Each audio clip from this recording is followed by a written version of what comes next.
이 시대의 참 폴리테이너. 폴리테이너? 네. 그 좋은 의미 아니잖아요. 아니 제가 소셜 테이너라는 책을 썼습니다. 2012년에. 10 몇 년 전부터 예. 눈이 즐거운 정치, 귀가 즐거운 정치. 정치인도 만능 엔터테이너가 돼야 된다. 그래서 폴리테이너. 폴리 패션은 좀 부정적인 거잖아요. 폴리패서? 네. 네, 폴리테이너. 다 같은 라인 아니에요? 폴리패서, 폴리테이너 뭐 이런 거 나쁜 거 아니에요? 그렇습니다. 네. 네. 그 얘기를 왜 했는지 잘 모르겠네요. 어쨌든 정청래 TV 지금 계속 돌아가고 있는데요. 네. 이제 4만 넘었어요? 4만 1000 돌파. 더 이상 그 김어준 공장장을 규탄하지 않습니까? 규탄했더니 좀 늘었어요. 야, 규탄 효과가 있다. 내가 그 김어준 공장장 규탄했더니 네. 바로 몸이 아파버리네. 누가요? 감기 몸살로 오늘 진행 못 할 뻔했어요. 누가 의원님이요? 아니 김어준. 그렇구나. 네. 나왔는데 오늘? 그 힘들게 했지 오늘. 그렇군요. 알겠습니다. 네, A형 독감이라는데. 그렇군요. 안 궁금해요. 안물 안굼. 네, 자, 그 정치권 얘기를 좀 해봐야 될 것 같은데요. 어제 오늘 특히 이제 주말 사이에 굉장히 뜨거운 이슈였던 것이 자유한국당 조강특위에서 발표한 21명. 의 그 명단입니다. 현역 의원들을 배제한다라는 방침이 나왔습니다.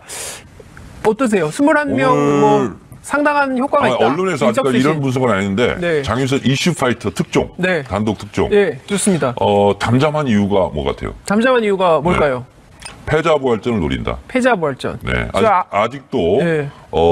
저에게는 1년 4개월의 시간이 남아 있습니다. 네. 이거죠. 네. 그래서 패자부활전의 기회를 노린다. 네. 근데 지금 너무 네. 밖에 나가서 막 좀 설치거나 그러면 진짜 못할 수도 있다. 네. 그런 거고요. 공천 탈락은 아니다. 이게 직접적으로. 네. 그렇죠. 또 경선을 해야 된다. 예. 그러면 1년 4개월 만에 내가 4개월 후에 네. 의정활동 잘해서 기회를 노린다. 예. 근데 지금 너무 네. 밖에 나가서 막 좀 설치거나 그러면 진짜 못할 수도 있다. 네. 그런 거고요. 공천 탈락은 아니다. 이게 직접적으로. 네. 그렇죠. 또 경선을 해야 된다. 예. 그러면 1년 4개월 만에 내가 4개월 후에 네. 의정활동 잘해서 경선에서 공천을 네. 받으면 된다. 그래서 일단 지금은 잠잠 모드로 가는 것 같아요. 네. 가장 결정적인 것은 네. 전당대회 때 두고 보자. 김병준은 그때 없다. 네. 그래서 전당대회에서 당대표에게 줄을 잘 서서 예. 내가 구원을 받겠다. 예. 그래서 지금 일단은 네. 암중모색 기간이기 때문에 예. 암중모색이라는 것은 겉으로 드러나지 않잖아요. 네. 그래서 겉으로는 좀 잠잠하다. 예. 이렇게 생각을 하는데. 예. 이게 특종이에요? 네. 제가 아까 다 한 얘기예요. 누가 했어요? 제가요. 그랬어요? 네. 오프닝 끝나자마자 박정호 브리핑 때 네. 제가 이 얘기를 다 했어요. 이거는 그러니까 특종이 아닙니다. 딴 특종을 준비해 오세요. 저는 오늘 오전에 했어요, 이거.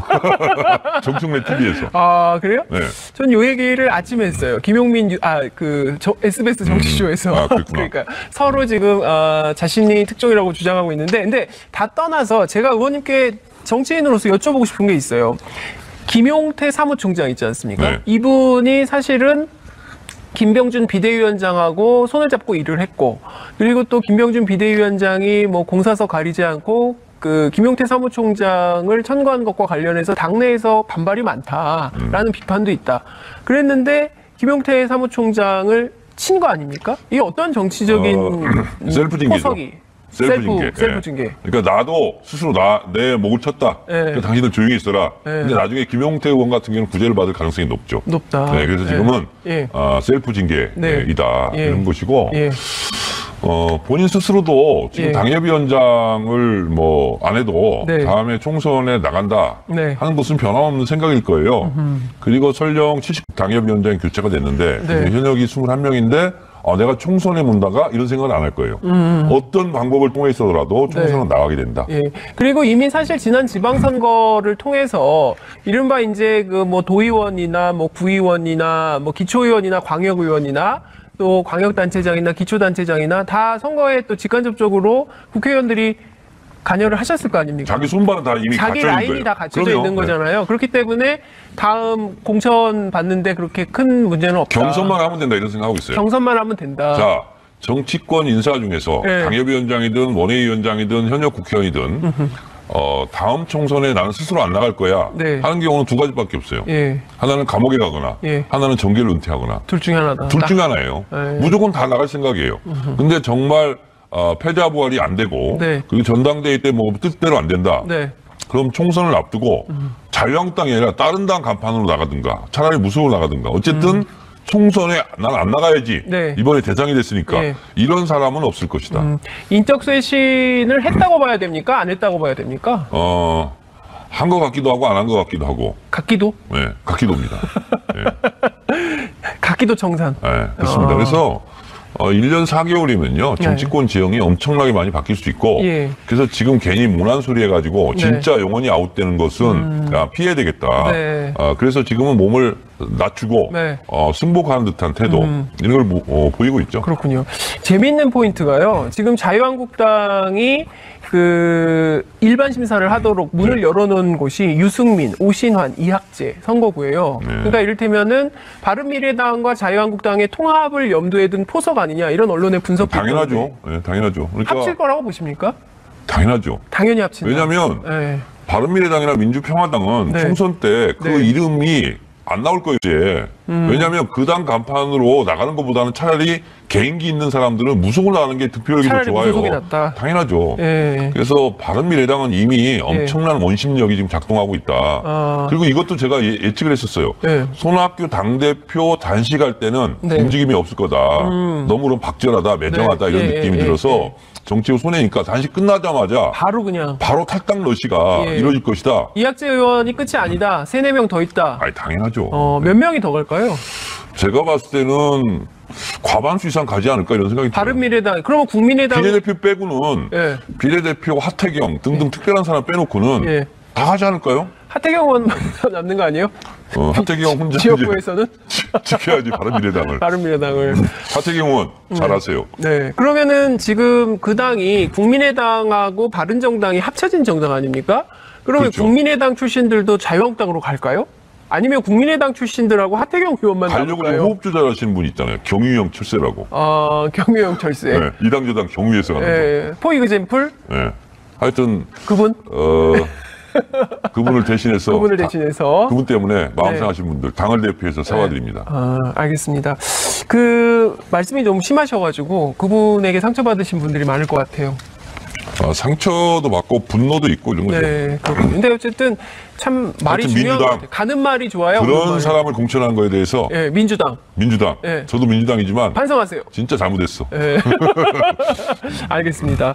연동형 비례대표제가 저는 15일 날 어쨌든 합의를 하지 않았습니까? 여야 5당 대표가. 이것도 제가 단독 특종. 네. 이번에 나경원- 똑같은 거 아니면 큰일 납니다. 나경원 원내대표는 네. 왜 갑자기 며칠 만에 네. 손바닥 뒤집듯 뒤집었을까? 예. 나경원 원내대표가 예. 실수한 거예요. 실수? 왜 원내대표 되자마자 연동형 그때 정동원이 뭐라고 했냐면 예. 저렇게 하면 안 되는데 예. 왜 패를 먼저 까지? 예.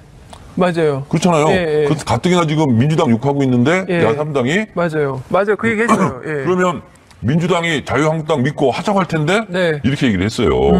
그러니까 당에서 아마 비판이 있었을 거예요. 자유한국당 내부에서. 그러니까 바로 5당 대표 네. 그냥 형식적으로 사인을 한 거야. 그러면서 제2의 주 없다. 이 예. 사태가 벌어진 거예요. 제2의 주 없다. 우리는 합의한 게 아니라 검토할 것을 합의했다. 예.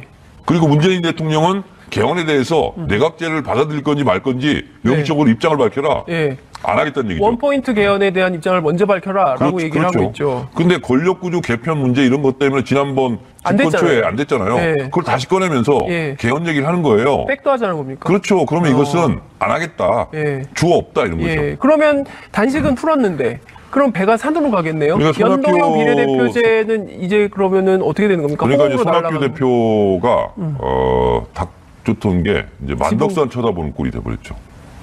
이정미 대표. 만덕산은 이제 원망해야 되죠. 이렇게 되면. 이정미 대표는 어떻게 합니까? 이정미 대표. 저는 노인과 여성. 연동형 비례대표를 주장할 자격은 정의당밖에 없다. 네. 근데 민평당이나 바른미래당은 사실상 생존 전략이다. 네. 왜냐하면 이제 탈당 러시 원심력이 작동하는데 예. 연동형 비례대표라면 당은 유지할 수가 있겠다. 네. 라는 희망의 근거가 되잖아요. 네. 그래서 이제 시작을 한 건데 예. 손학규 대표의 그 단식은 네. 뭐 다시 할 수도 없는 거잖아요 지금. 네.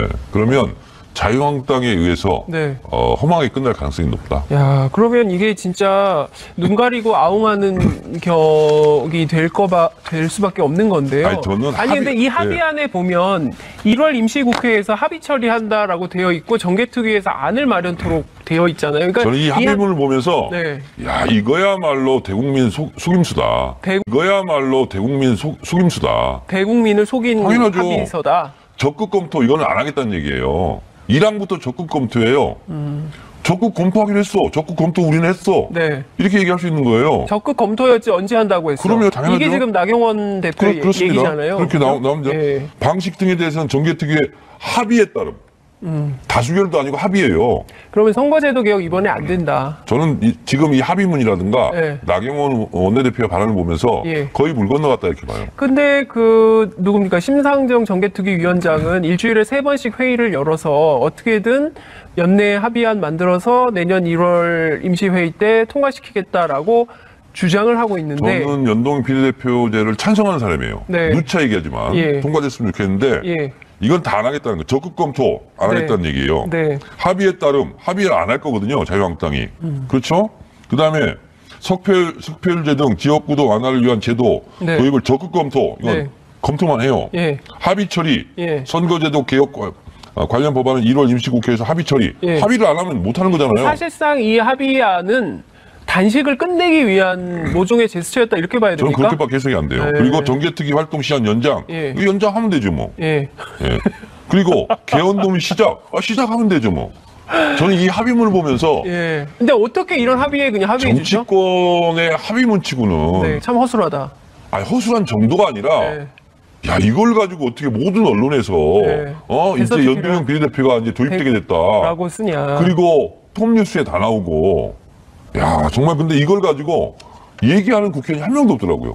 그러니까요. 근데 이거는 합의문이 아니에요. 근데 저는 이런 생각이 좀 듭니다. 어쨌든 열흘이나 되는 단식을 계속 이어가게 하기에는 너무나 무리했기 때문에 일단 단식을 멈추고 논의를 좀 새롭게 해보자는 얘기로 저도 좀 느끼긴 했는데 결과적으로 되는 게 없다고 한다면 야3당은 어떤 입장일까? 특히나 지금 탈당 러시가 계속 일어나면 사실상 이렇게 되면은 벌써 연말인데 동력이 떨어지죠. 동력도 떨어지고 2020년 총선 모드로 확 들어가는 거 아니겠습니까? 제가 알고 있기로는 네. 민주평화당에서도 네. 꽤 많은 숫자가 네. 민주당으로 노크를 하고 있는 걸로 알고 있어요. 지난번에 7, 8명 말씀하셨거든요? 네. 늘었습니까? 정확하게 기억하네. 저희 예. 제가 직업이 기자예요. 네. 예. 그 7, 8명. 정도로 되는 걸로 알고 있습니다. 7, 8명의 누굽니까? 선도 탈당파. 그건 뭐 말할 수 없고 방송 끝나고 제가 손바닥에 적어드리겠습니다. 김모 의원으로 저는 알고 있는데. 예. 하여튼 맞습니까? 이미 뭐 나가 있는 사람도 있고. 그러니까요. 네. 예. 7, 8명. 민주평화당의 경우에도 7, 8명. 그러면 이런 방식이라면 내년 초중반 이후에는 민주평화당이나 바른미래당이나 스스로 무너질 가능성이 높은가요? 그럴 가능성이 높다고 보고 또 그렇게 될 거라고 봐요. 어쩔 수 없어요. 예. 어쨌든 정치는 생물이기 때문에 국회의원들은 자기 재선의 네. 100%예요. 99.9%도 아니에요. 그러면 이 당에 있으면 안 된다는 것이 답이 나와 있잖아요. 네, 그럼 그 당에 있을 그러면 이유가 그 당에 없잖아요. 있을 이유가 없는 거예요. 간단해요. 너무 이렇게 복잡하게 생각하지 마시라고. 1 플러스 1은 2예요. 혹시 3이지 않을까? 네. 이런 생각 할 필요 없다니. 알겠습니다. 1 플러스 1은 2다.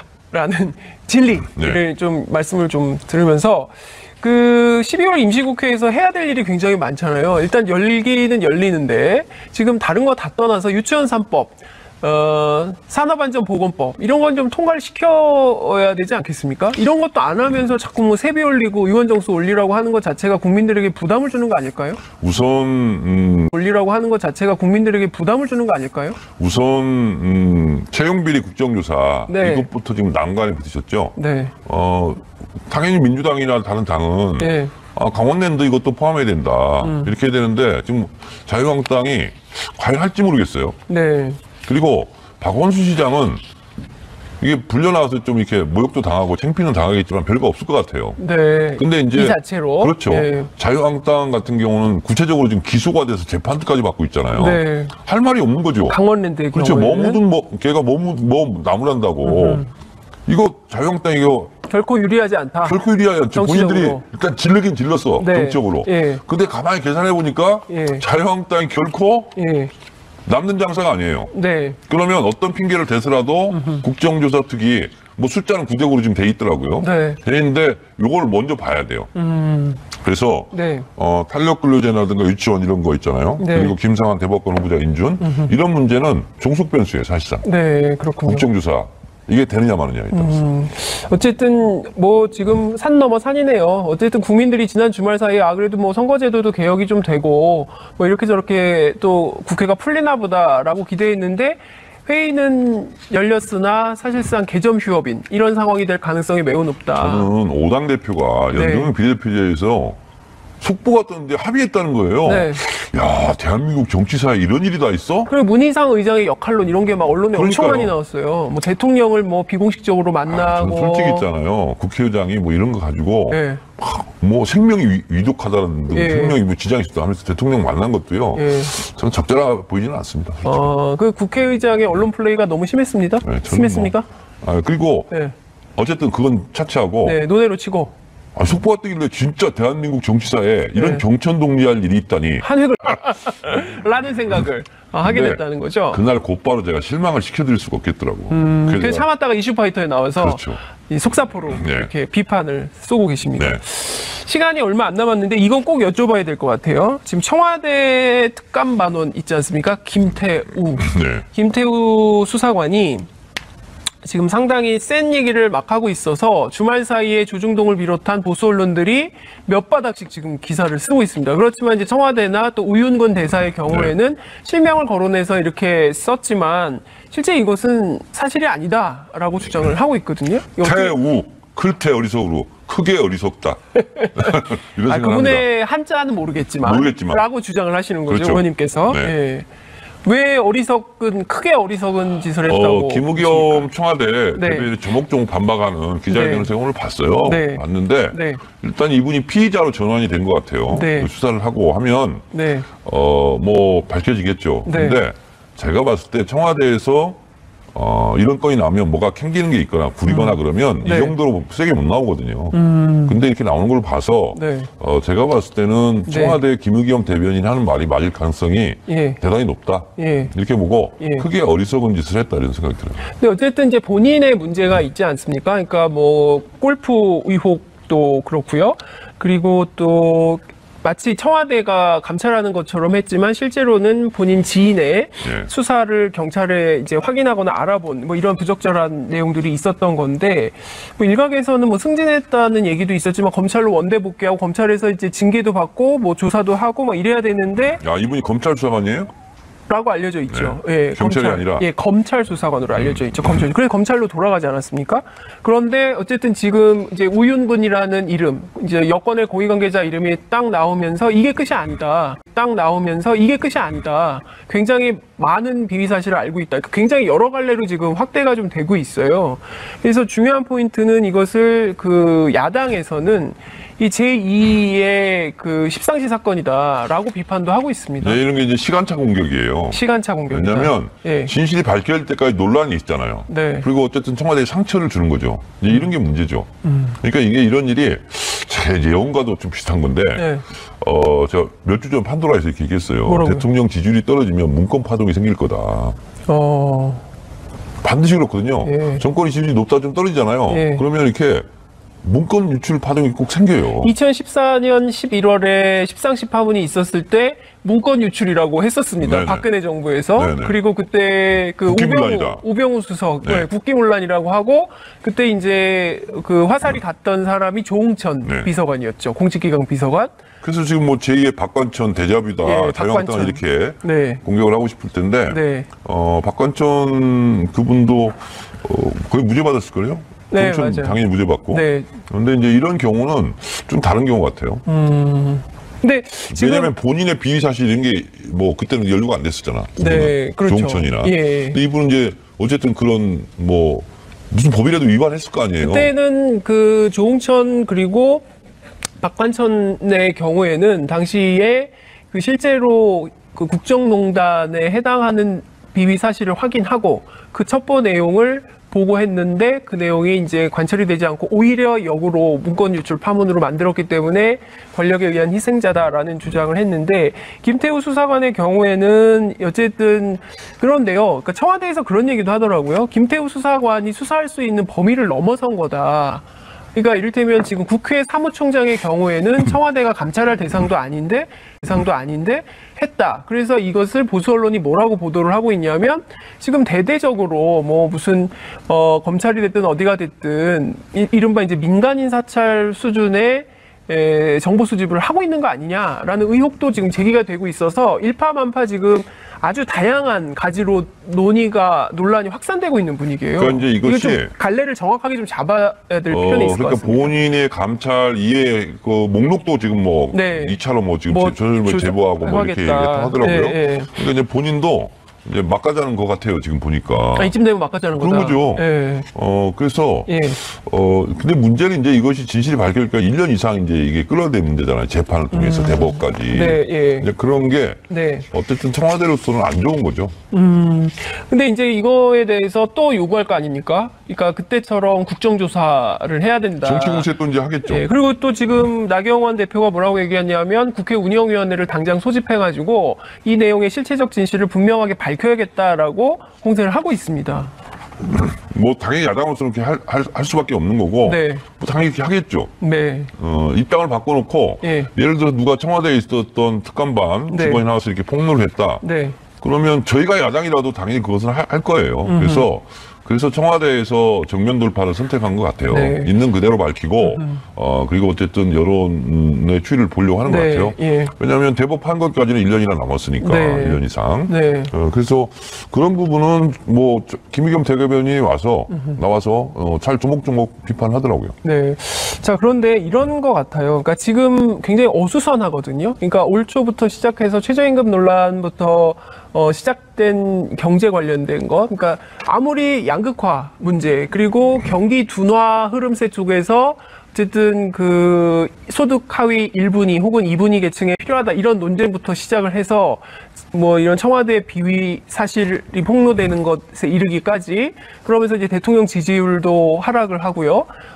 결과적으로는 20대 남성들의 지지율이 빠지고 이러면서 좀 정권이 흔들리는 방향으로 가는 거 아니냐라는 우려들도 있습니다. 이게 뭐냐면, 네, 어떻게 분석을 직접 해봐야 될까요? 싸움에 관여하지 않더라도 구경꾼들이 네. 그것을 봤을 때 저쪽 이쪽 이렇게 손을 들어주는 거거든요.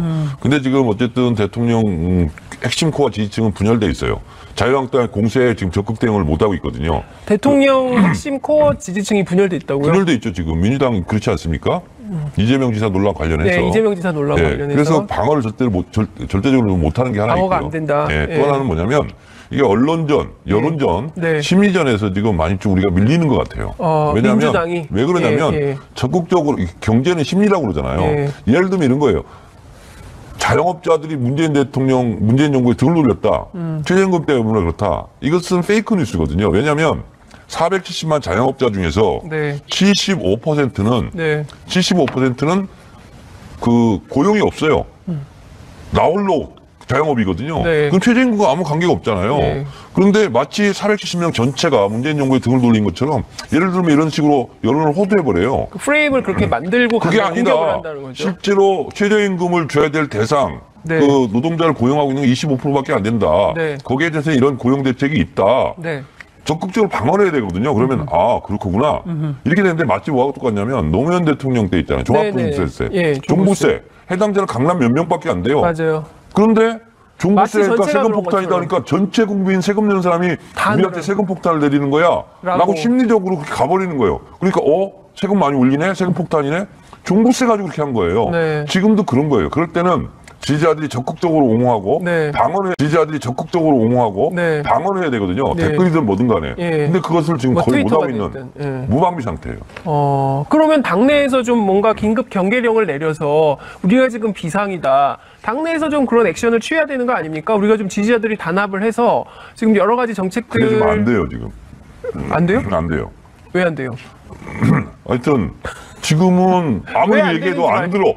안 들어요? 네. 누가 안 들어요? 그냥 뭐 지지자들이? 이재명 탈당해라, 이재명 제명해라, 예, 그 얘기만 이재명을 지키자. 이것 말고는 지금 지지자들이 핵심 코어들은 그래요. 지금. 제가 보기에는 그러면은 그 핵심 코어 이외의 코어들. 네. 그러니까 다른 지지자들을, 합리적인 지지자들. 그분들은 이제 염증이 나는 거예요. 너무 싸우니까.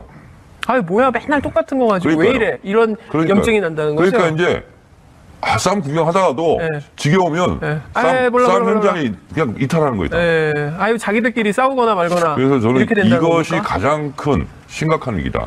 아, 그렇군요. 자유한국당의 공세가 위기가 아니라 네, 자유한국당 공세 위기가 아니라 사실은 민주당 내부에 이런 가화만사성이라고 그랬어요. 분열적 상황이 온 것이 집안이 오히려 화목하지 못하면 네. 뭐든지 안 돼요. 걱정이네요. 네. 어쨌든 근데 지금 중요한 것은 다른 것은 다 떠나서라도 이 정부는 굉장히 그 특별한 정부 아니겠습니까? 그 1,700만 시민들이 촛불을 들어서 탄생한 촛불 혁명 정부이기 때문에 촛불 혁명에 걸맞는 초심을 가지고 정책을 밀어가야 될 운명에 있는 정부 아닐까요? 그렇습니다. 근데 저도 정치를 한 15년 했는데 지지자들끼리 이렇게 심각하게 또 오랫동안 장기적으로 싸우는 경우는 처음 봤어요. 그러니까 어쨌든 대안을 좀 마련하셔야겠네요. 돌파구를 좀 만드셔야 그래.